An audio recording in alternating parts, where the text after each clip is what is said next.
morning, children. We're going on to part 2 of chapter 10. He said it in such odd way that Mary wondered if he was actually a little sorry for her. She had never felt sorry for herself. She had only felt tired and cross because she disliked people and things so much. But now the world seemed to be changing and getting nicer. If no one found out about the secret garden, she should enjoy herself, always. She stayed with him for 10 or 15 minutes longer and asked him as many questions as she dared. He answered every one of them in his queer, grunting way, and he did not seem really cross and did not pick up his spade and leave her. He said something about roses just as she was going away, and it reminded her of the ones he had said he had been fond of. "Do you go and see those other roses now?" she asked. "Not been this year. My rheumatics has made me too stiff in the joints." He said it in his grumbling voice, and then quite suddenly he seemed to get angry with her, though she did not see why he should. "Now look here," he said sharply, "don't ask so many questions. Thou'rt the worst wrench for asking questions I've ever come across. Get thee gone and play thee. I've done talking for today." And he said it so crossly that she knew there was not the least use in staying another minute. She went skipping slowly down the outside walk, thinking him over and saying to herself that, queer as it was, here was another person whom she liked in spite of his crossness. She liked old Ben Weatherstaff. Yes, she did like him. She always wanted to try to make him talk to her. Also, she began to believe that he knew everything in the world about flowers. There was a laurel-hedged walk which curved round the secret garden and ended at a gate which opened into the wood in the park. She thought she would skip round this walk and look into the wood and see if there were any rabbits hopping about. She enjoyed the skipping very much, and when she reached the little gate, she opened it and went through because she heard a low, peculiar whistling sound and wanted to find out what it was. It was a very strange thing indeed. She quite caught her breath as she stopped to look at it. A boy was sitting under a tree with his back against it, playing on a rough wooden pipe. He was a funny-looking boy, about 12. He looked very clean, and his nose turned up, and his cheeks were as red as poppies, and never had Mistress Mary seen such round and such blue eyes in any boy's face. And on the trunk of the tree he leaned against, a brown squirrel was clinging and watching him, and from behind a bush nearby a cock pheasant was delicately stretching his neck to peep out, and quite near him were 2 rabbits sitting up and sniffing with tremulous noses, and actually it appeared as if they were all drawing near to watch him and listen to the strange, low little call his pipe seemed to make. When he saw Mary, he held up his hand and spoke to her in a voice almost as low and rather like his piping. "Don't them move," he said. "It'll fright them." Mary remained motionless. He stopped playing his pipe and began to rise from the ground. He moved so slowly that it scarcely seemed as though he were moving at all, but at last he stood on his feet, and then the squirrel scampered back up into the branches of his tree. The pheasant withdrew his head, and the rabbits dropped on all fours and began to hop away, though not at all as if they were frightened. "I'm Dickon," the boy said. "I know that, Miss Mary." Then Mary realised that somehow she had known at first that he was Dickon. Who else would have been charming rabbits and pheasants as the natives charm snakes in India? He had a wide, red, curving mouth, and his smile spread all over his face. "I got up slow," he explained, "because if they makes a quick move, it startles them. A body has to move gentle and speak low when wild things is about." He did not speak to her as if they had never seen each other before, but as if he knew her quite well. Mary knew nothing about boys, and she spoke to him a little stiffly because she felt rather shy. "Did you get Martha's letter?" she asked. He nodded his curly, rust-coloured head. "That's why I come." He stooped to pick up something which had been lying on the ground beside him when he piped. "I got the garden's tools. There's a little spade and rake and a fork and a hoe. Eh, they are good uns. There's a trowel too. And the woman in the shop threw in a packet of white poppy and one a blue larkspur when I brought the other seeds." "Will you show the seeds to me?" Mary said. She wished she could talk as he did. His speech was so quick and easy. It sounded as if he liked her and was not at the least afraid she would not like him, though he was only a common poor boy, in patched clothes, with a funny face and a rough, rusty red head. As she came closer to him, she noticed that there was a clean, fresh scent of heather and grass and leaves about him, almost as if he were made of them. She liked it very much, and when she looked into his funny face with the red cheeks and round blue eyes, she forgot that she had felt shy. "Let us sit down on this log and look at them," she said.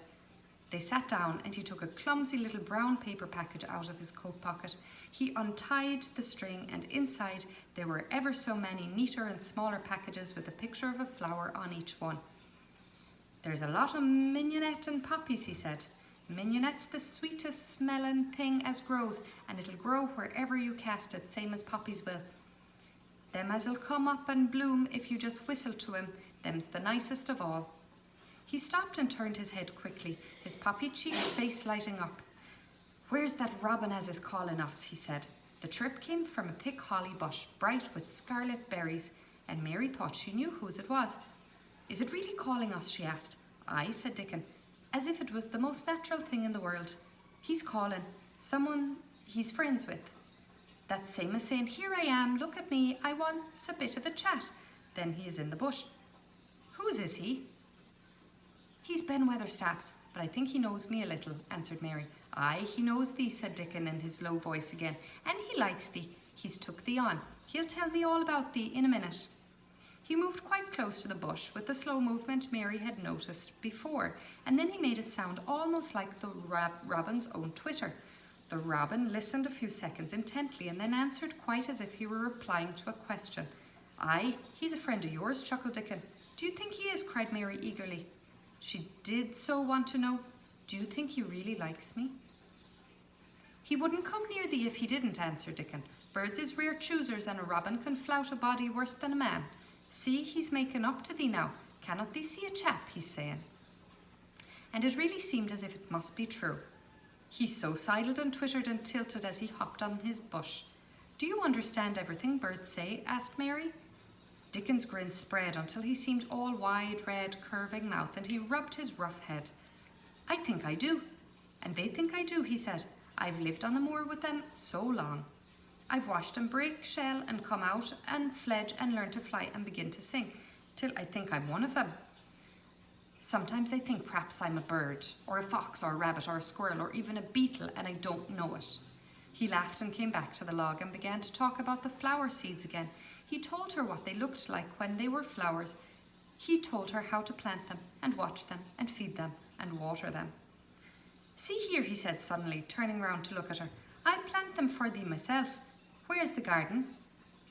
Mary's thin hands clutched each other as they lay on her lap. She did not know what to say, so for a whole minute she said nothing. She had never thought of this. She felt miserable, and she felt as if she went red and then pale. "There's got a bit of garden, hasn't there?" Dickon said. It was true that she had turned red and then pale. Dickon saw her do it, and she still said nothing. He began to be puzzled. "Wouldn't I give thee a bit?" he asked. "Hasn't they got any yet?" She held her hands tighter and turned her eyes toward him. "I don't know anything about boys," she said slowly. "Could you keep a secret if I told you one?" "It's a great secret.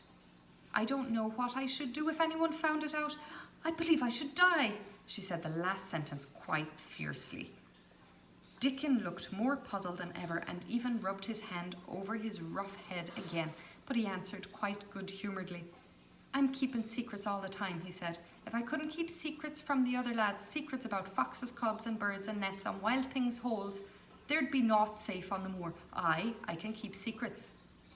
Mistress Mary did not mean to put out her hand and clutch his sleeve, but she did it. "I've stolen a garden," she said very fast. "It isn't mine, it isn't anybody's. Nobody wants it and nobody cares for it. Nobody ever goes into it. Perhaps everything is dead in it already. I don't know." She began to feel hot and as contrary as she had ever felt in her life. I don't care. Nobody has any right to take it from me when I care about it, and they don't. They're letting it die, all shut in by itself." She ended passionately, and she threw her arms over her face and burst out crying. Poor little Mistress Mary. Dickon's curious blue eyes grew rounder and rounder. "Eh?" he said, drawing his exclamation out slowly, and the way he did it meant both wonder and sympathy. "I've nothing to do," said Mary. "Nothing belongs to me. I found it myself and I got into it myself. I was only just like the robin, and they wouldn't take it from the robin. Where is it? Asked Dickon in a dropped voice. Mistress Mary got up from the log at once. She knew she felt contrary again and obstinate, and she did not care at all. She was imperious and Indian, and at the same time hot and sorrowful. Come with me and I'll show you, she said. Let's see what happens in part 3 of chapter 10. Have a good day. Bye-bye. Good morning, everybody. Chapter 10, part 3. They're about to go to the secret garden. Mary Lennox is leading Dickon. She led him round the laurel path and to the walk where the ivy grew so thickly. Dickon followed her with a queer, almost pitying look on his face. He felt as if he were being led to look at some strange bird's nest and must move softly. When she stepped to the wall and lifted the hanging ivy, he started. There was a door, and Mary pushed it slowly open, and they passed in together. And then Mary stood and waved her hand round defiantly. It's this, she said. It's a secret garden, and I'm the only one in the world who wants it to be alive. Dickon looked round and round about it, and round again. He almost whispered, it is a queer, pretty place. It's like as if a body was in a dream.